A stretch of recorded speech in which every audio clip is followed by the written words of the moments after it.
Pour enrichir les possibilités de Maelstrom, on a rajouté une section de filtres. Mais le routing des oscillateurs de Maelstrom à travers ces filtres n'est pas fixe. Tout simplement, pour faire son propre routing, il faut suivre les flèches. Nous voyons que nous pouvons router ou pas la sortie de l'oscillateur 1 vers un wave shaper qui lui-même est débrayable. Le wave shaping est une méthode de synthèse pour transformer les sons en altérant la forme d'onde. Grosso modo, c'est un genre de distorsion, mais qui peut créer des sons lo-fi. Vous voyez, donc je choisis le type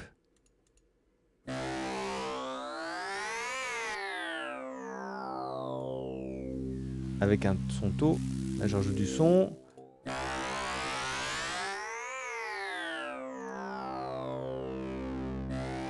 Voilà, c'est une petite saturation.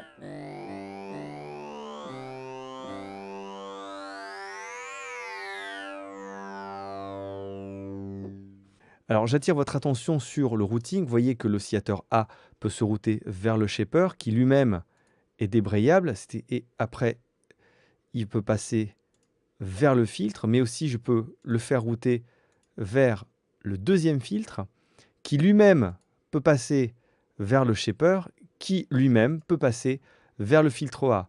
Donc, nous pouvons mélanger l'oscillateur A et l'oscillateur B dans le filtre B, le faire passer par le shaper, le faire repasser par le filtre A ou pas. Donc vous voyez, nous avons beaucoup d'options pour travailler. La chose à savoir, c'est que si jamais le bouton pour la connexion au routing est désactivé, l'oscillateur ou la suite, par exemple l'oscillateur plus le shaper, si le filtre A n'est pas activé, la sortie du shaper ira directement vers la sortie du synthé. Donc, il convient vraiment de checker les boutons pour la connexion entre les différents éléments et ensuite le fait de les allumer ou pas. Donc, par exemple, là, il passe par le shaper et ensuite, je le fais attaquer le premier filtre.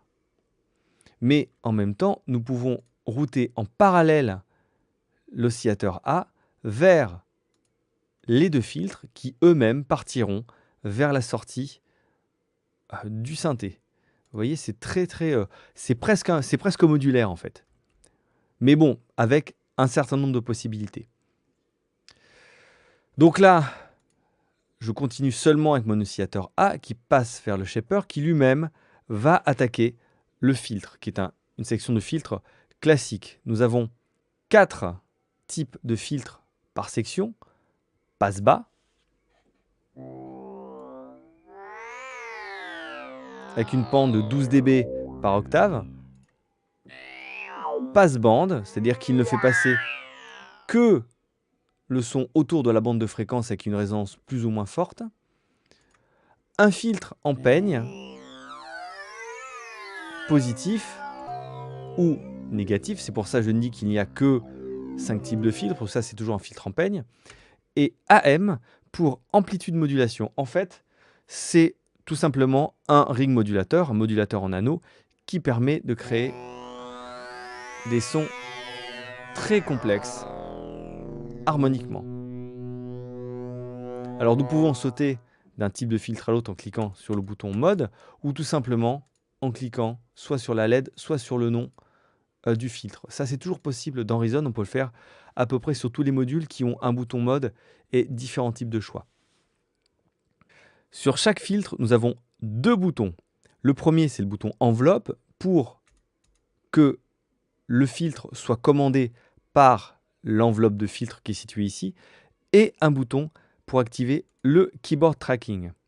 Quand le keyboard tracking est activé, la fréquence du filtre changera en fonction de la force des notes jouées sur le clavier et aussi en fonction de la hauteur des notes.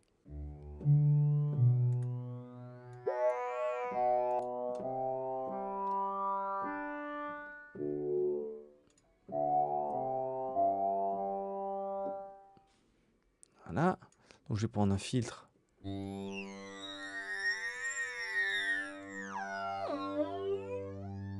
avec une enveloppe de filtre.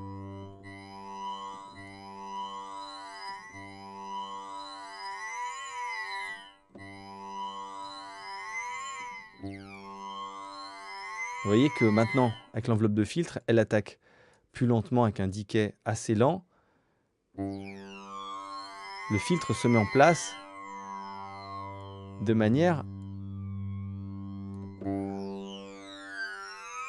Voilà, et je peux inverser l'enveloppe. Donc tout est inversé.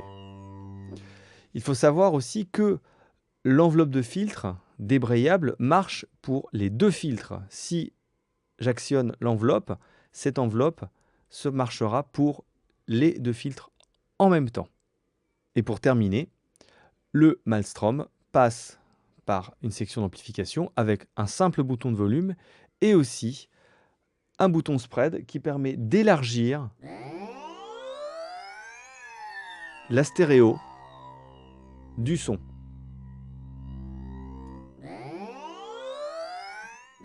Donc vous voyez ici sur la sortie stéréo, quand spread est à 0, eh bien le bouton, le son est quasiment mono.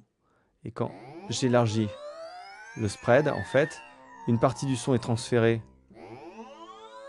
vers la gauche et l'autre vers la droite. Si jamais j'actionne mon second oscillateur, voilà.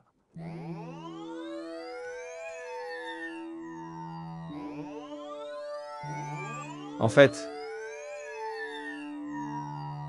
chaque oscillateur est dirigé vers un côté, c'est-à-dire que ici, l'oscillateur A sera dirigé vers la gauche et l'oscillateur B vers la droite au fur et à mesure que je tourne le bouton spread.